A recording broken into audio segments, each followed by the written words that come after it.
रात की तारीकी में एक वीरान कमरा खामोशी में डूबा हुआ था।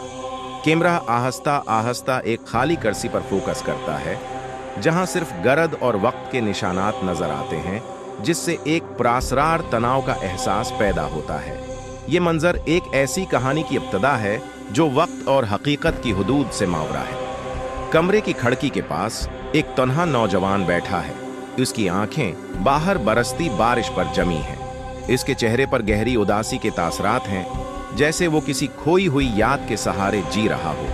इसकी तन्हाई कमरे की खामोशी को मजीद गहरा कर रही थी। अचानक कमरे के बीचों बीच एक खूबसूरत भूत जैसी लड़की नमूदार होती है। इसकी मौजूदगी गैर हकीकी और लतीफ है, जैसे वो हुआ से बनी हो।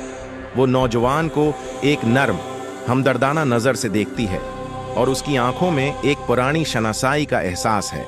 लड़की अपना हाथ आगे बढ़ाती है और इस आदमी को एक पुराना सोने का सिक्का पेश करती है। सिक्के से एक हल्की गर्म रोशनी निकल रही है, जो तारीक कमरे को मध्यम सा रोशन कर देती है। यह सिक्का सिर्फ धात का टुकड़ा नहीं, बल्कि एक वादे और एक भूली हुई मोहब्बत की इलामत है। जब नौजवान सिक्के को छूता है, तवान के हाथ एक दूसरे से मिलते हैं।